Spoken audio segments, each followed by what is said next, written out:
Welcome to the Hamumu Halloween Home Horror Hoedown, the podcast where we watch scary movies so you don't have to. From award-winning to completely unknown, we take them all way too seriously. I'm your host, Mike Hummel. And I'm your host, Solange Hummel. Now, warning, we use a ghoulish number of spoilers, so watch the movies first. Second warning, we don't know anything about anything, so don't take us seriously as we take these movies seriously. Hey, Soli. Yes.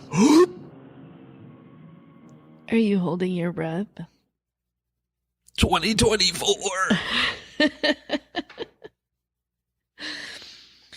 So hold your breath 2024. This is an environmental disaster movie, right? Kind of, mostly? I mean, I don't think that's the crux of the plot. I mean, there is an environmental disaster going on, but it's not about that. It's about Crazy Town, which is what our house is. Okay, but isn't the Crazy Town directly the result of them living in this environmental disaster? It's possible, but we don't know that. Maybe she just got Crazy Town. I mean, okay, maybe. But also her sister, her whatever sister-in-law, I don't remember what the connection was. But all of the women were going a little something. Well, yeah. Okay, so the situation is it's the 30s in Oklahoma. It's the Dust Bowl, clearly, because they're eating nothing but dust. And of course, everybody's going a little stir crazy and nuts because they can't go outside. There's no food. There's no water. Everybody's dying. It's terrible. Yes. And a lot of the men of the town, which is very small, there's like, if there were 20 people there total, I would be surprised. I liked how whenever they showed a house, it was just that house and miles of sand around it. And then like later they'll be at another house. I'm like, wow, can they see these other houses? Is he just walking for hundreds of miles and coming across one other building? I mean, I think they were miles apart. And I think privacy. Generally you would, take your horse and buggy, or the sheriff had a car. Yeah, that was pretty nice. But I think most people at this point definitely didn't have a car, and most of them didn't have a horse left. Yeah. Esther had a horse, but I think everyone had lost so much that what used to be a very accessible neighbor who was a few miles away is no longer accessible. Well, it was. They walked everywhere. Yeah, they got there. It's just, it was weird how every time a building was shown, that was the only building in shot. It was interesting. Yeah. I mean, it definitely, and we never saw a town. That's the thing. They went to a dance. There is a town. They get the mail. There's a crossroads where the post office / convenience store, right? There's a place where there's a couple buildings all in the same place, and we never saw that place. No. They were very much, they were very focused on the isolation of this area. Yes, I thought it was interesting. It's like an unlivable world. It looked like Mars, and it was like Mars. They had their little habitats on Mars, and they could spacewalk to the other habitats.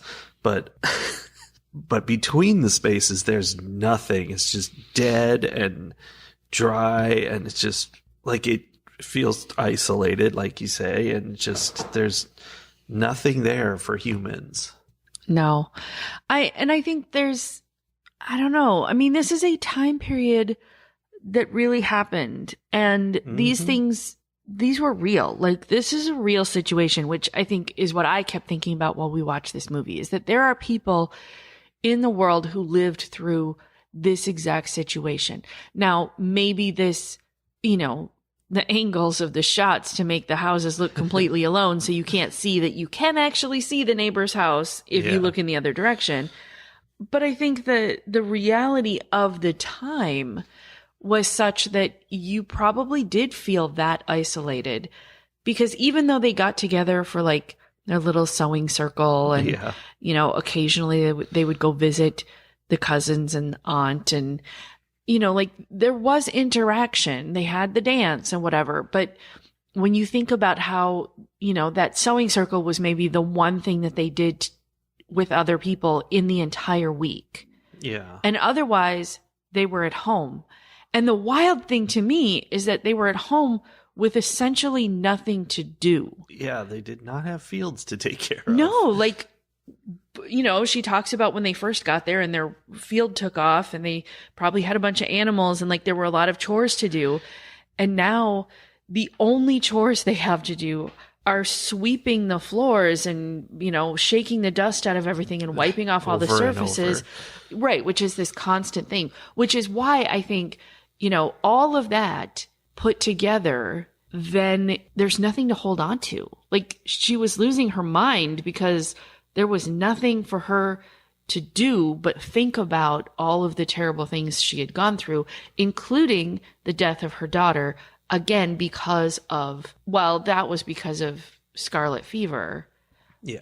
But I suspect more likely to die because of their isolation and because of the things that were going on around them and the dryness of the air and, you know, who knows what all. Yes, she was very haunted by the death of one of her children. She's got 2 more to go, one of which is not dead, but deaf from the same scarlet fever. Mm-hmm. And we find out that in the aftermath of Ada's death, her daughter who died of scarlet fever, she stopped sleeping and went crazy back then. And it was in some way abusive to them. It's never explained, but she has them lock themselves in their room at night so she can't get to them. Apparently she does things while sleepwalking. Right. I don't think she was intentionally abusive to them. I think that she would sleepwalk and in her nightmares, she would do things like later in the movie when she starts having her sleepwalking nightmares again because she stops taking her medicine because she's trying to stay awake. It's a sleep aid and she's trying to stay awake so that she can protect them from the grifter who's come to town. Grifter. I mean, he's grifting them. I guess. That's fair. The grifting drifter. The grifter drifter. He's grifting a little. I mean, he's a murderous grifter drifter. I say grifter because he comes in and he's like, I lay Bitcoin.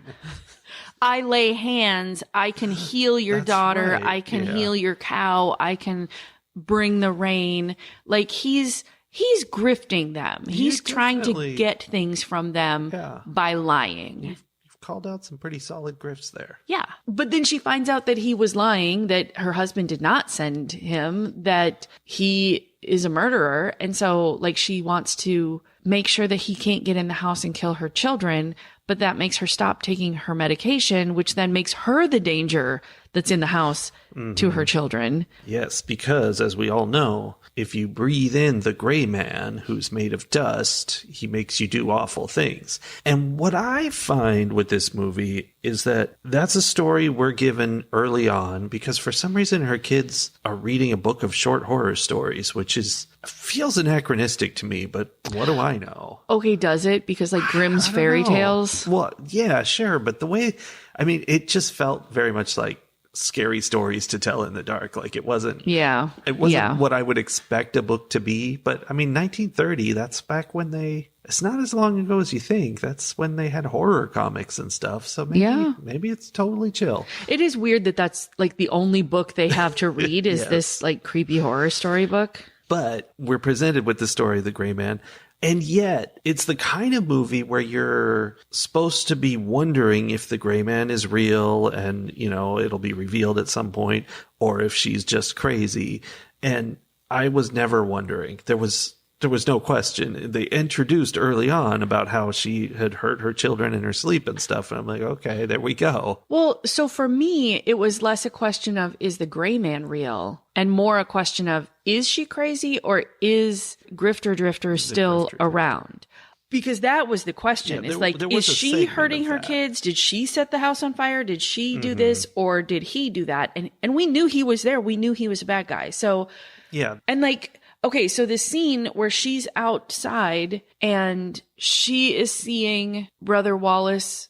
The Grifter Drifter. Brother Wallace Grady, the grifter drifter, coming up to her, saying words that her daughter would say, but he's saying them in a very mocking tone. Like he's pretending that he's the daughter, telling her that he's not there. But we also know, like, there's that little snippet right at the beginning of that scene where we see her daughter go out after her. Yeah. And so even I felt a little crazy. I was like, wait, I think that's the daughter. I think she's only seeing him and hearing the daughter, and I think she's about to shoot her daughter in the face. But maybe the twist is that she convinces herself that it's her daughter, but then it turns out it's really him, and he's really mocking her because he knows all of these things.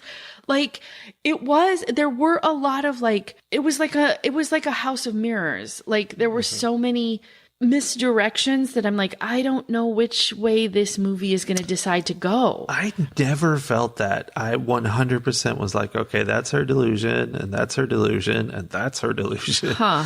Like, I mean, obviously, him being a danger and drifting throughout the whole thing was definitely a factor, and it's what made her stop taking her medication. But it never felt like it was anything but her. Although, like you said, when the beds got set on fire and stuff like that, like, it seemed like maybe he was causing problems. But then she was all like, all the doors were locked. He had to seep in through the cracks, like the gray man. I'm like, no, he didn't. Well, they kept doing shots through this wall that was okay. Early on, they show this gaping hole in the wall at the same time that, like, she's saying something about how, dad's gonna earn more money and bring it back, and we're gonna fix the house, we're gonna finish the house, is how she said it.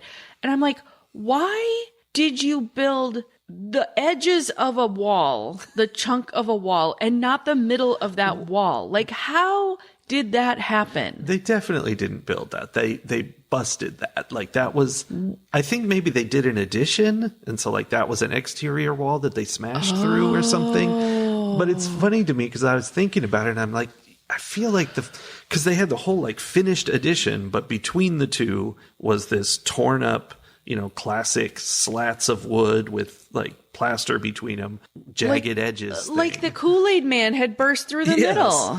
They had that. And I'm like, the very first step in building this thing is you put the frame around them. You smooth all that out and put a frame around it. Okay, but I guess it's not the very first step if your entire goal is that you need more space and a sandstorm is going to come sometime in the next who knows how many days, and you got to close in that space first. But you know what the fastest way to close that space in is? Not blow a hole in the wall? Well, that's the most fastest. The second fastest is you blow the hole in the wall and then you cover the hole. Well, and yeah, you could do that by putting a door. Yeah. I don't know. It was weird. But then that meant that they had this, like, creepy hole in the wall that they kept, like, doing shots. I keep saying they kept doing shots, and that makes me think they're, like, drinking alcohol. Yeah. No. The camera kept watching the scene, like, from the other room through this broken wall. Yeah. And so they were talking about, she was talking about how did he get in? And I know she was like, he seeped in under the door because he can turn into dust. I was thinking, is there some way that he's getting in, like through the roof or through some other area that's not secured as well as they think it is? But I mean, yeah, it was pretty obvious that she was going crazy, but I don't know. I guess my lack of trust was in how the story was going to be told. Like, I was sort of sitting outside of this, using my writer brain to be like, well, the obvious thing is this. But if I wanted to, like, misdirect people toward the obvious thing, which is she's going crazy, but then spin it at the last minute and have it be that she's not actually crazy, like, that could have happened. And I couldn't tell what these storytellers were going to do. Yeah, I wasn't feeling that with this movie. I was really feeling the only one solution, and it was bothering me. Normally, movies with this kind of arc to them will start out with a very strong hint that this supernatural creature is hunting them. And it's only much later that you're like, oh, I could see how I could explain that. But in this case, there was really very little of that, and it was mostly just her being crazy. I think that's why I didn't trust it, because her being crazy was the first thing we were told. And I was like, okay, well, it can't be that. So then what is it going to be?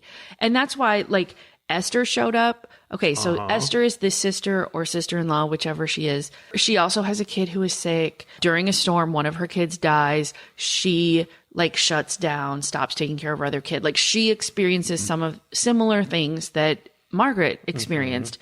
And she breathes in the gray man. Exactly. Which I think, you know, is the metaphor for we're living in this desolate, dusty, terrible place and it's driving us all crazy, which is why I called it an environmental disaster movie. Fair. But so Esther, like, falls apart. They take her remaining son away because she's not taking care of him. And then she gets better and she shows up at the house and she's like wanting to come in and, you know, do whatever.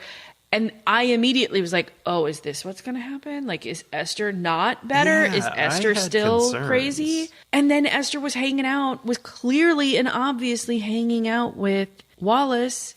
Or was she? Like, she had the cross that he had in his Bible. But did she? Oh, is that what that was? Yes. I did not know where that had come from. So Margaret had seen that cross. Like, apparently Wallace's mom gave it to him and he kept it. He used it as a bookmark in his Bible. And then Esther is talking about, you know, the healer who showed up at her house and is, you know, made her all better and is going to help everybody. And then she's wearing this cross and Margaret recognizes it. Yeah. Of course, Margaret also thought that her own daughter was Wallace. So maybe Esther was just wearing some cross that the preacher had given her. Yeah, it's unclear. That makes me feel better about that because it seemed like, I don't know, there wasn't a good reason for her to go off. She, you know, Esther said, hey, no, his name's Everett Lee instead of Brother Wallace or whatever it is. And Margaret was like screaming at her about how it doesn't matter what he's calling himself. This is who he is. And I'm like, oh, you're completely wrong. It's some other guy. Because they talked about him earlier, that you should go see the healer who lays on hands, who lives in town. And so maybe it was a completely other guy. Maybe, but she saw that cross, which again could be delusional, but that kind of explains that scene better because I didn't understand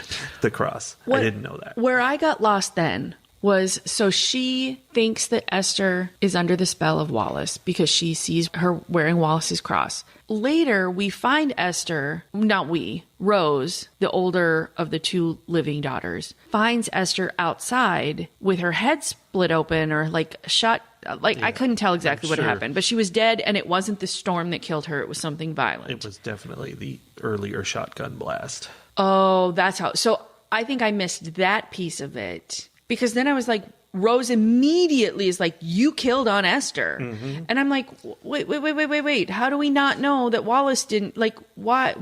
We do know. If there was a shotgun blast. Yeah, that would help. Margaret went out in the storm and was like, because, you know, she had heard people banging on the house or whatever, and she was like, couldn't see anything, and she's spinning around with the gun going, oh no, and then she sees Wallace like appear out of the dust, and she shoots him, and he disappears into dust. Mm-hmm. And guess what? Sure. Okay. Well, I enjoyed, and I was on the ride of, I'm not exactly sure what's happening, but I see what you're saying. Like, I think I was adding my own, like, if I were doing this would be too obvious, so I would have to twist it in some way. So I see what you mean. Like, if you just trust what they're saying, then it's pretty straightforward that she's crazy. Yeah, I liked, you know, Wallace brings in an element of question, and then Esther also does, because we know that she's messed up, and you only see her one more time alive in the movie, but, you know, she comes to the door and is like, hey, I want to check on you guys, and she seems all totally better, which is scary because, like, Margaret's only opened the door a crack to see her, and I just kept expecting her to open it the rest of the way and have Wallace standing there with his arm around her. Right.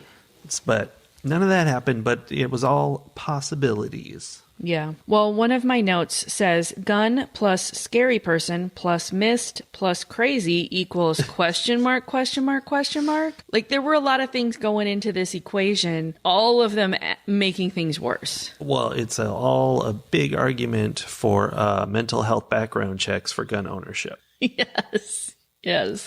But speaking of modern ideas, okay, A whole section of this movie talks about how the gray man, it's something in the horror story they're reading actually says, if you go outside without your mask on, the gray man will seep into your throat and, turn you crazy.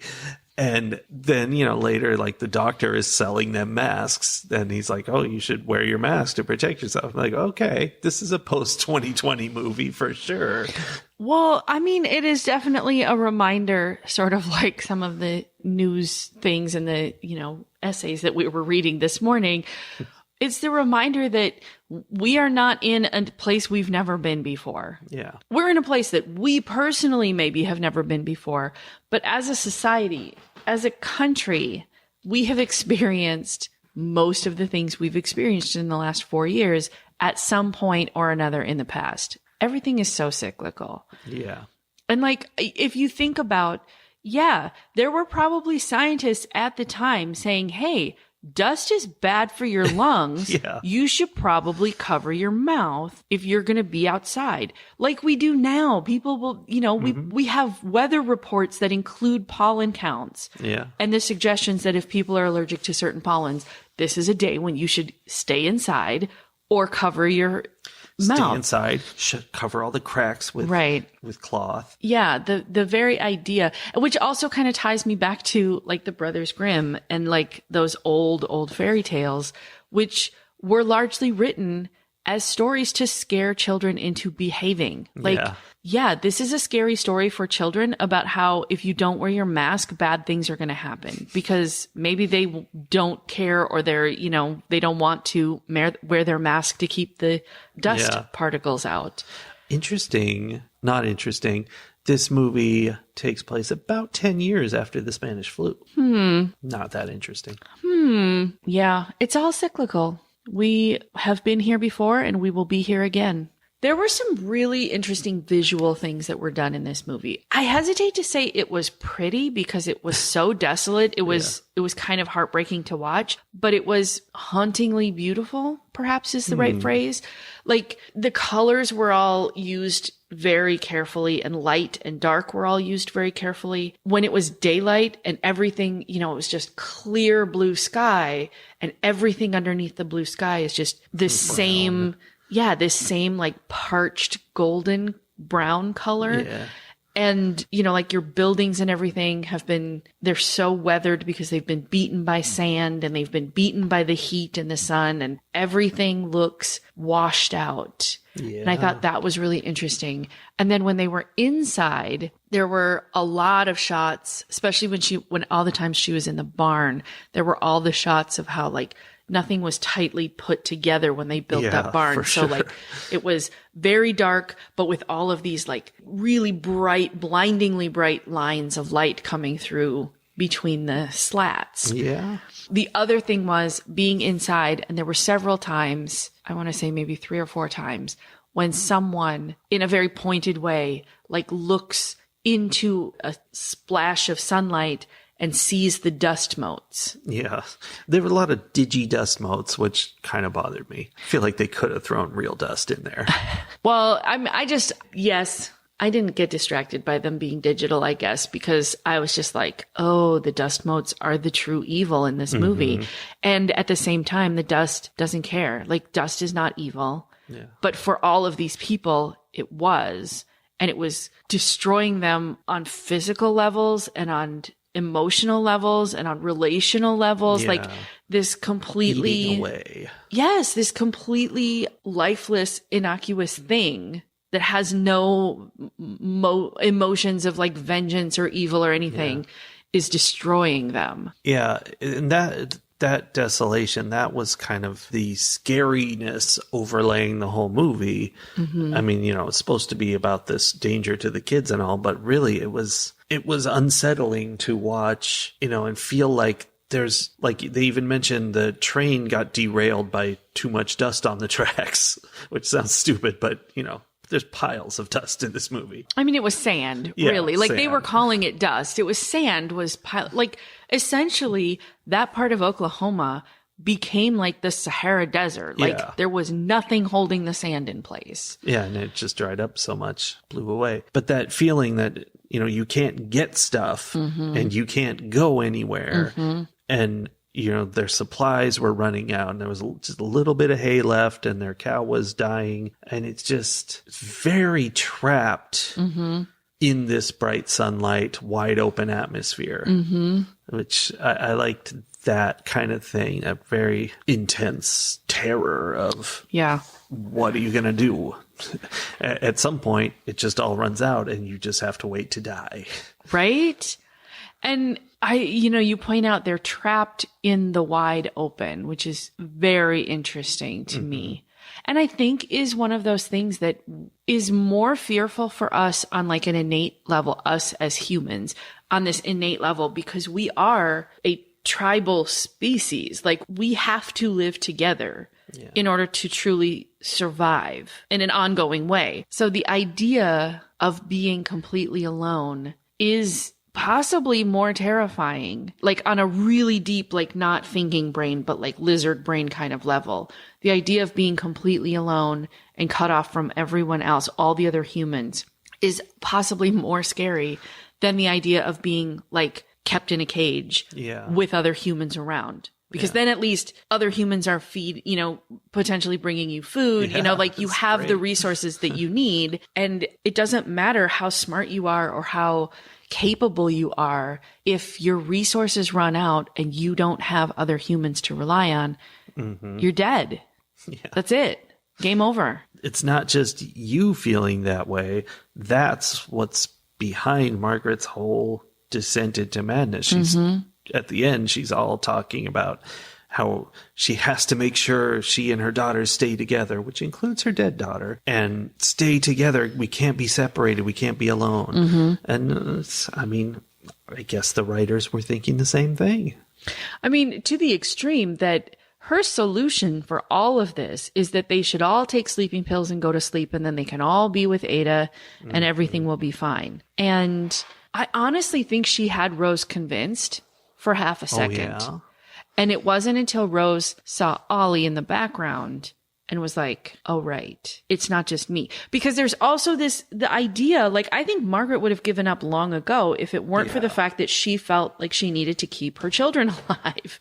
So it's, there's so much like, just, what is that instinct, that like animal drive that we have of like, she's got this fear of being alone, but she also has this absolute need to protect her children. And all of that is working, like those two internal drives are working against each other in a way that is not sustainable. And then this is not one of those horror movies that's like, and then they defeated the bad guy and everything was okay. But they did defeat the bad guy, Sully. So that last scene of Rose and Ollie, okay, I need to come back and talk about what actually happens to Margaret, because it was truly a devastating there was like a devastating second for me in this movie where like that moment I was like, oh, it felt like a gut punch.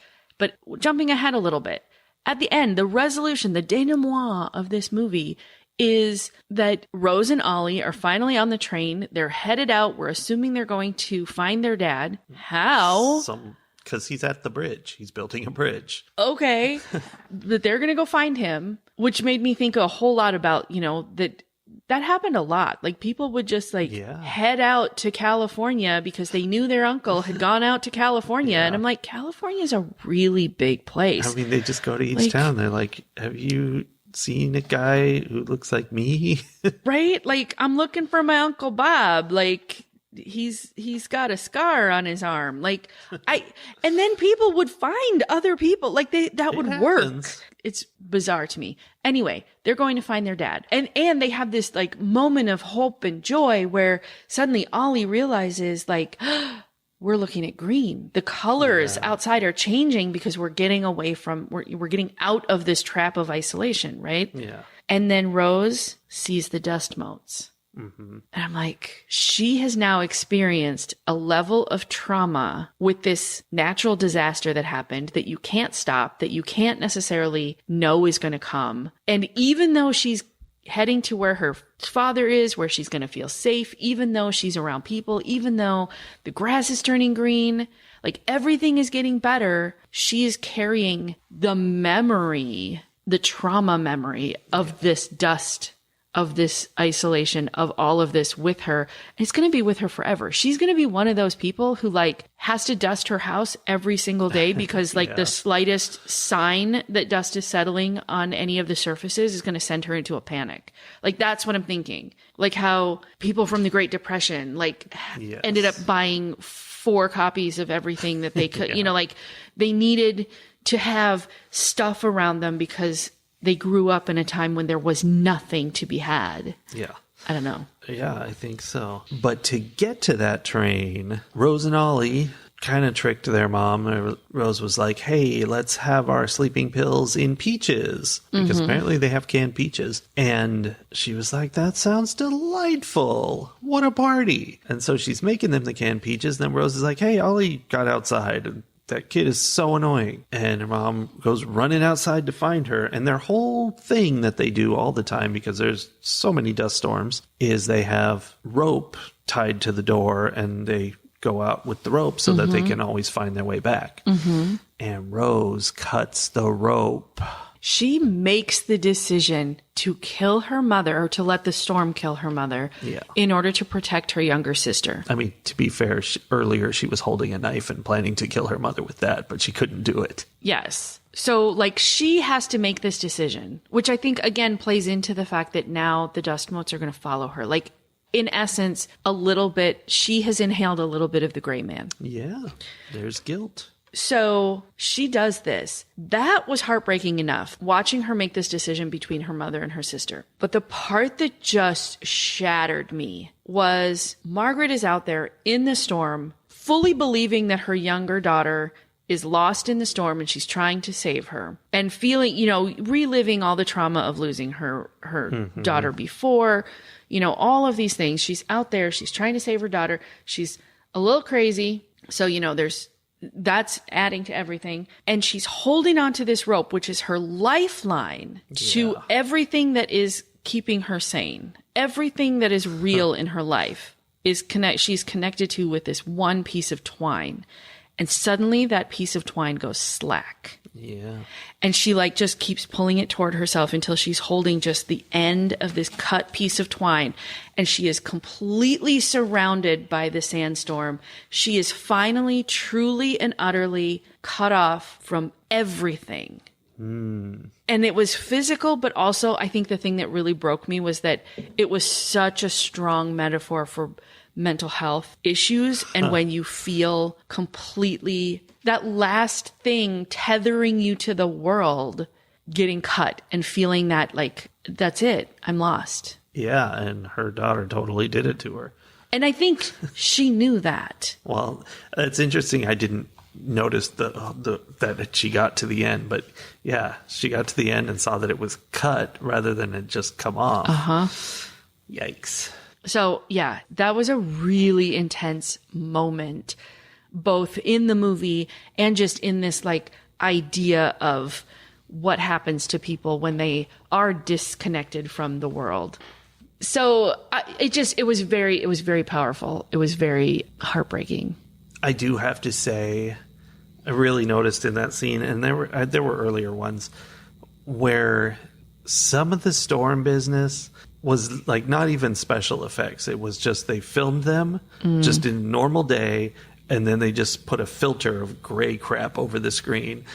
And so in that last moment when she's like trapped in the storm and dying, she's not even covering her eyes or nose or mouth. She's just like out there slack-jawed going, what? And like, no, that's not how you are in your middle of a sandstorm. Yeah. That bothered me, but it was okay. That is very true. And honestly, like, she had killed a lot of people by that point. Like, she killed her sister. Oh, she killed the sheriff. But not the deputy. There was no deputy. Oh, right. But yeah, like, she had done some damage. And she was planning to kill her daughters. So, I mean, I was Good. I was on board with what her daughter did out of desperation. I kept thinking how the whole issue is she wasn't taking her sleeping aid, so she wasn't sleeping. And it was like, if they just got her to take one of those pills, then we're all good. But no. Well, okay, and that also makes me think that's another thing that I think is a fear trigger with people these days, is whether they are someone who needs to take a medication for their mental health or whether they know someone who needs to take medication for their mental health. That trap that you fall into where you need the medication, you start to take the medication, you start to feel better, you start to think you don't need the medication, you stop taking the medication, and then you start getting sick in a way that prevents you from recognizing what it is that's causing you to be sick. Yep. Which is a very vicious trap.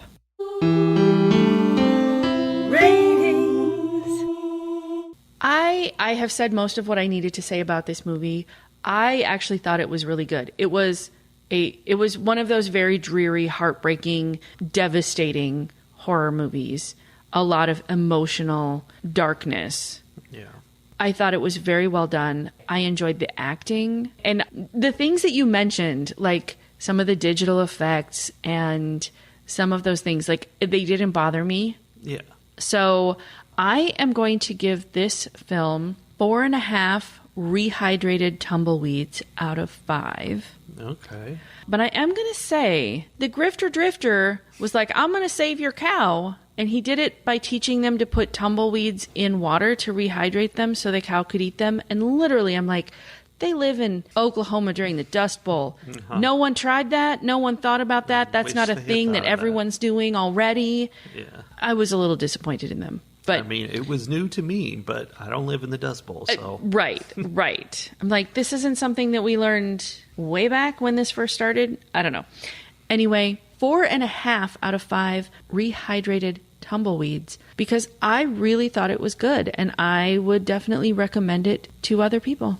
Okay, I too thought it was good, like on all the movie levels. Like it looked really good and it was emotional and powerful, but maybe it's just my thing of how like I felt like it made her look like the villain from the beginning. Not that she was villainous, but you know, what was going on was completely obvious from the beginning, and not in a "ooh, I figured it out" way, but in a just this is what they're showing me. Like they're not even showing anything else, and that kind of put me off to where I'm like, it felt like a waste of time. Like it didn't feel like it was worth watching because in the end it was just what it seemed to be. And that's kind of a false view because, you know, all the imagery and emotions and ideas in there were interesting to watch and that there was something there.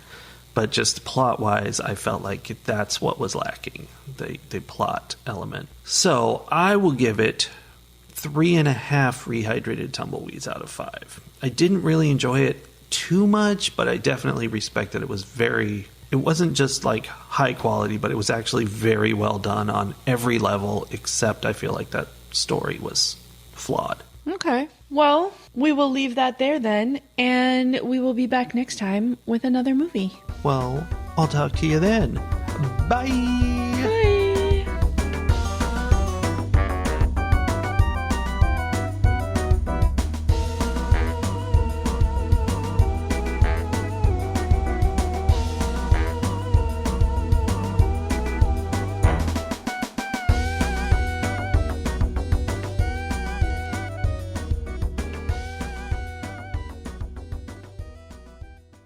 Oh. Well, that was some Tokyo drifting around the edge of the couch.